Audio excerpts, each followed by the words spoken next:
used to do it without a cost.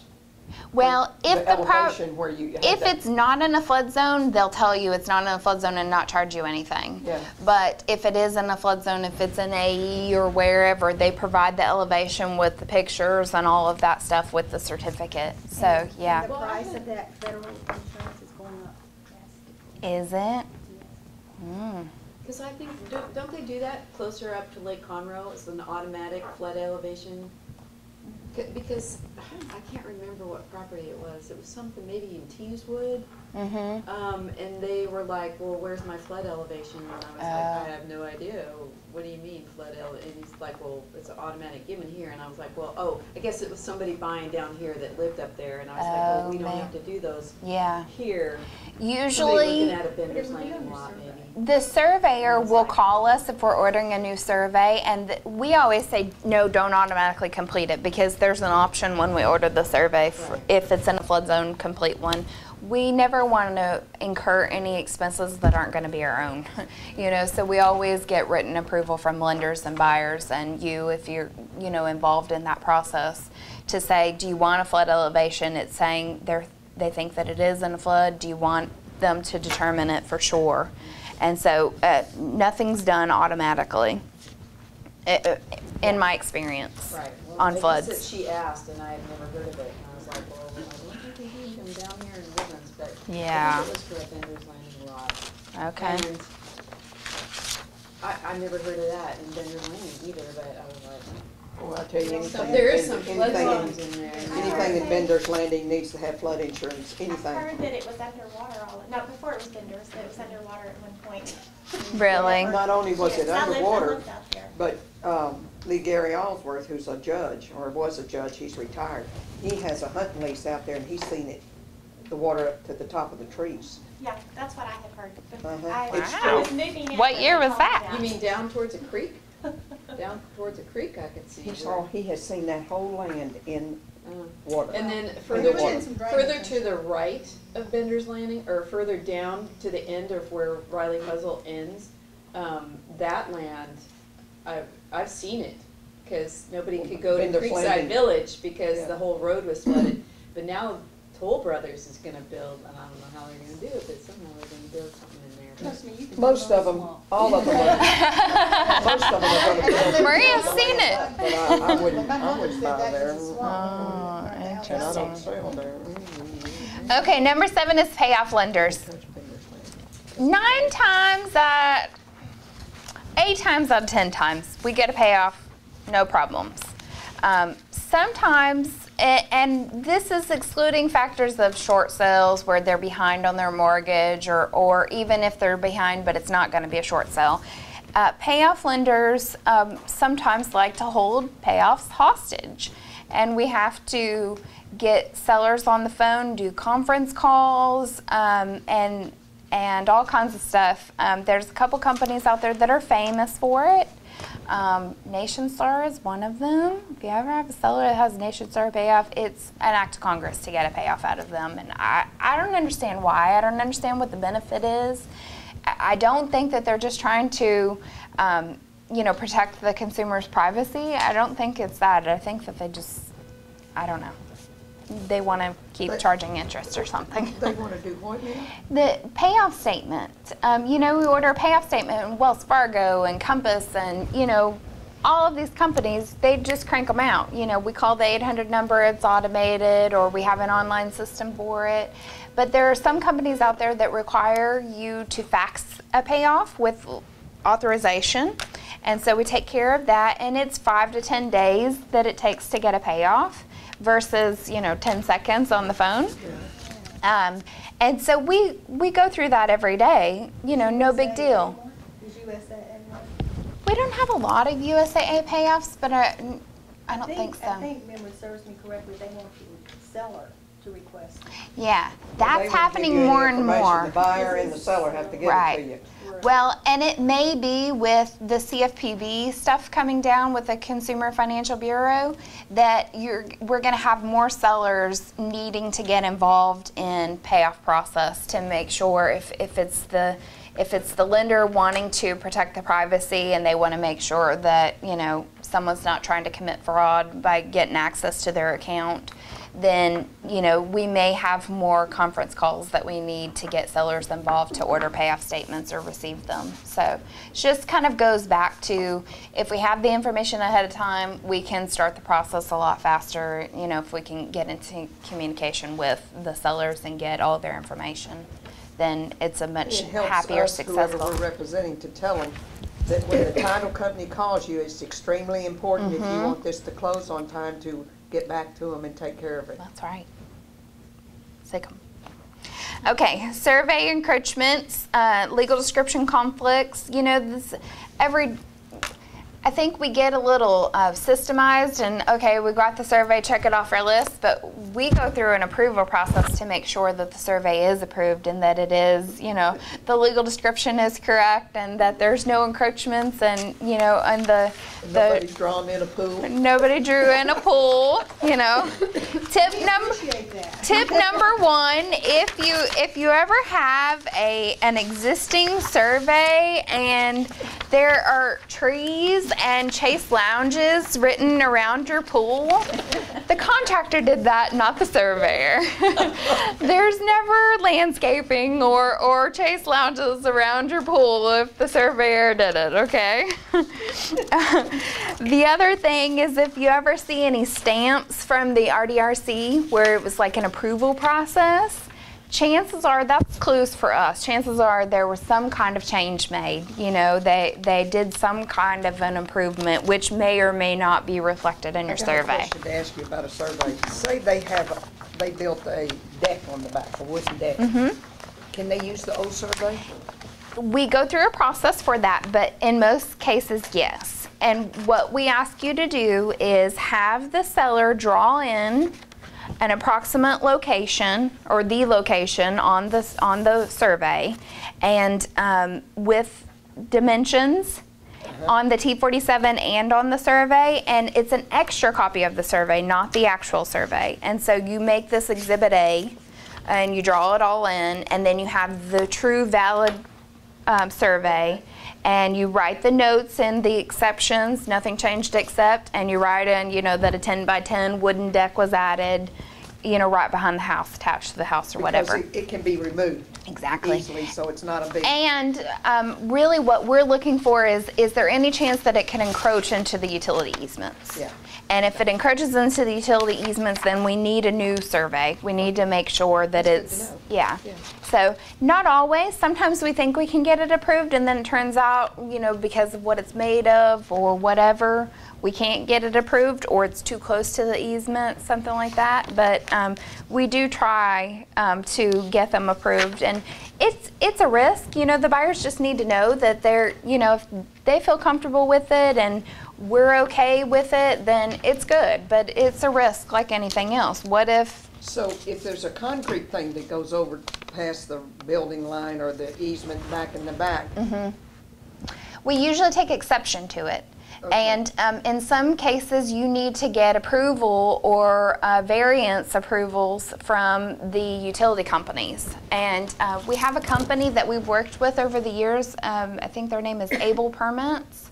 And they will go through the process. It's expensive. I think that each utility company charges like upwards of like $1,000 for lights and gas and all of that. But if it's something that is not going to go away and it's going to be there, you want to have that variance and you want to have that and approval. if it's a little piece of concrete that's over, they can tell you they can chip that out, but they don't have to replace it. Is that right? Yes. Okay. Yeah. So Lacey, with a survey and a T47, do you have any way to verify that the sellers aren't lying? I mean, are you doing Google Maps, looks? And No. saying, is there anything there? We do not. So you take the T47 at face value? We rely solely on what they've And it got. goes back on them anyway, who signs that T47. I mean, the doesn't it? T47 is there, and if it's something that Only notarizing the signature. But let me mention. only notarizing the signature and, But let me and what ask they something, state. Lacey, does the insurance cover that? If you get your buyer, if my buyer uses an existing survey, and I tell you I want them covered with insurance, does that cover things like that? So your survey insurance is going to cover you against any encroachments or overlapping, anything that's not visible on the property. When you look at or visible on the survey, I should say. So if your survey says that everything is within its easements and that's the way that it's supposed to be, we issue the survey insurance and say, okay, they're saying this is the valid picture of the property, a surveyor has certified it, go on down the road. Do you automatically Then add that insurance as if it is? we automatically add the Okay, that's what I insurance, wanted to and know. then when we Some titles companies don't. when we changed our process because more and more of the consumers, the actual buyers, were saying, hey, yeah, I thought that was included, I do want it. And so we started adding it about a year or so ago, and we say, with full disclosure, when we open title, this is your estimated fees, this is the survey boundary deletion has been added as part of your fees. If you don't want it, please just let us know and we'll remove it. It's very nominal. It's small. It's not much at all. Yeah. But it's worth it. Yeah. So what your survey insurance is not going to cover you is any shortages in area. We can't tell you how much property is actually there. You can do the math and figure it out based on the dimensions on the survey. But it's also not going to cover you, like, if we know there's an encroachment, we take exception to that. We're not covering a known encroachment. If your pool's in a utility easement, we're not covering that. We'll cover other things. Does that make sense? Does that answer your question? Let me Ben? understand you correctly. So if there's a survey there, and there's some things that are not known to you or to the Right. to the seller or to the buyer, when that buyer buys that piece of property, then they would be covered for that. Right. Not known. It's like insurance. I mean, like health insurance. Yeah, if you don't know If that it's- you've got a problem, then Yeah. that's what's going to be covered. That's what the insurance. I got you. So on the $300,000 home, just ballpark, what's the premium? I would say about $78 to $150. Okay. Yeah. Okay, it is small. Yeah, It's it's not not very expensive. much. It's 5% of the premium. It's 5% of the owner's title policy premium. Oh, okay, gotcha. Yeah. So that's, If there is an exception on the survey, does that throw the lender into tizzy? usually not. In most cases, what we do, and it depends because every situation is different, every encroachment is different. In most cases, we will issue the full coverage without an exception to a lender, but we'll take exception to it on an owner. So you say the lender's getting the full coverage. If the owner has a problem, we're taking an exception to this, encroachment in the utility easement. And the reason is because, who's really going to have the issue with it, the buyer or the lender? The buyer. Your actual owner is the one. So the lender just wants to, have that endorsement or that coverage on their policy. And if there's a problem, they're not going to be the one calling us. The owner is. I had a house in Harper's Landing, and the Woodlands had granted an exception to the boundaries because the house was on the corner, and they allowed the fence to go over into the Easement or the, I don't know exactly how they phrased it, but I don't remember how that worked out. It worked out, but I Yeah. don't remember how. yeah. We take every situation individually, and, it's hard to say without actually looking at or seeing the specific situation what we would do. We had to have paperwork, as I recall. Did you? Woodlands to say that they had granted them. The variance, to do yeah. the variance there, Right, so yeah. They could have more of their yard unless it's that. Right. Easement or the, Easement out there. yeah, yeah. So, okay, so that's a big one. We get it, surveys on every transaction, but, it's important to really look at it and make sure that it's true, valid picture of the property. Then you have bankruptcies. Bankruptcies and IRS liens, they're, the last two items here, they're something that you don't run into every day, but when you run into it, it can cause a halt. You are stopped.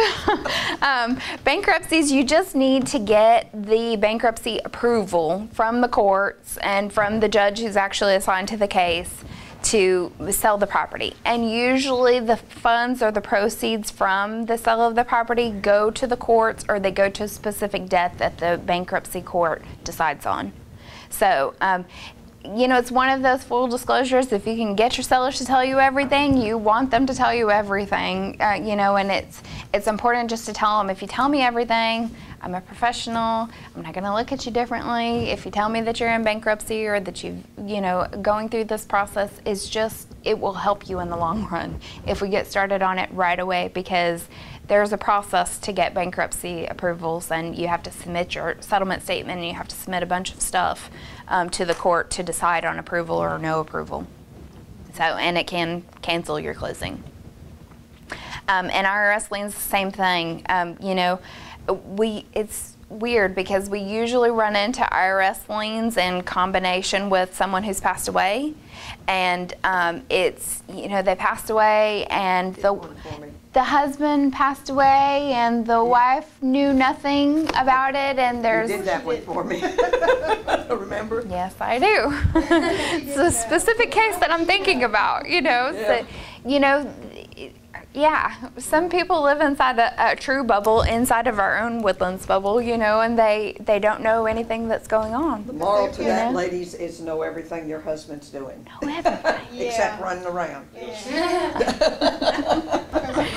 Yeah, so IRS liens, Yeah. You can know and not be able to do anything about it. that's true. That's why you know what the finances Yeah. is. To make Yeah. sure You you're can on know and account. not have a bit of Yeah. things. And at least if you know, is if you're able to enlist help, knowing is the first step to then being able to enlist the help, you know, and we can help. We can help go through the process. There are forms anytime. Y'all did for this lady. Yeah, Really did. yeah. Anytime there's an IRS lien, there's a form that needs to be filled out, and then we fax over the request, and the key is getting it to the right department. And so if, you know, we've had IRS situations last year or earlier this year where there's liens on the property that the sellers knew about, but turns out they were already working with someone on it. And so instead of us going blind and starting the process from the beginning, if we had just known they were already working with somebody, we could have started there and saved us 30 days,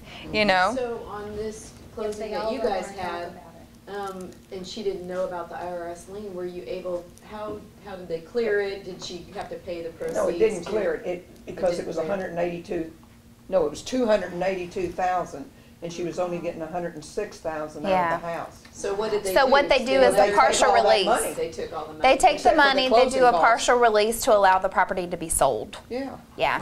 Had the same situation. It was much larger, and the proceeds were smaller, you know, and so you get a partial release. The key is just talking to the right people, you know, and getting into the right department and working Her together. son-in-law helped us a whole bunch with that too. Yeah. Yeah, I mean, that's really, if we all work together towards a common goal, we're going to have a successful closing, and usually without delays. The communication is really the key to having a successful closing. If you've got the communication up front and from the beginning, we're usually good. We're usually golden. Hope that was helpful. Very So- helpful.